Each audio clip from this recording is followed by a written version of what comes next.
Let me share with you something that I see in the youth group, but I also see in the church at large, individual congregations.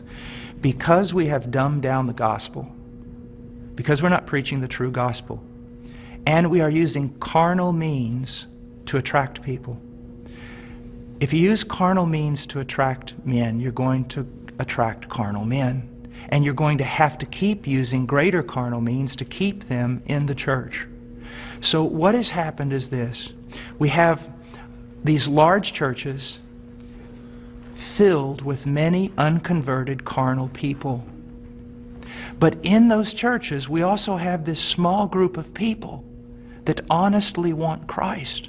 And they honestly want His Word. And they honestly want to be transformed. They don't need anything else. All they need is true worship of the true God and Scripture being preached to them and lived out before them. That's what they want. Now I want to tell you the great sin of the American pastor. And this has got me in a lot of trouble, but it's true. This small group of converted people in that local church, all they want is Jesus. And all they want to do is the right thing. They want purity, they want truth, they want Christ. But the pastor, in order to keep this larger group of unconverted people, he caters to them.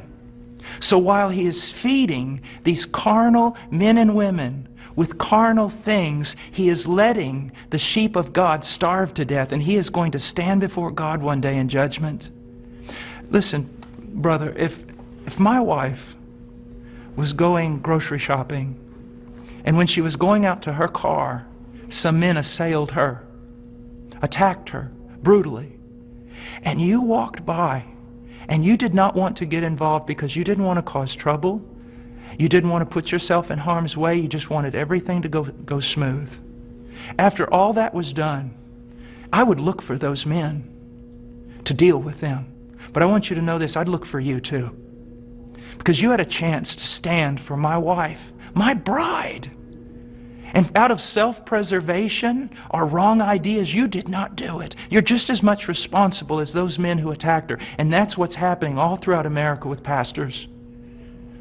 It's the bride of Christ. There are sheep in all these churches, many of them, even churches that seem somewhat heretical in places. You'll usually find a group of people who truly want Christ, but the leadership is catering to the carnal and letting the bride of Christ starve to death, impoverished. And that is wrong. And there's going to be judgment for it. And the same thing is happening to the youth. I know young people that say, you know, Brother Paul, I listen to you all the time. And I said, well, what about your church? He goes, well, they don't preach this. It's not what the other young people want. And so they give them what they want. I'm starving to death. A little child of God, it would be better that a millstone be tied around your neck than you cause this little one to stumble.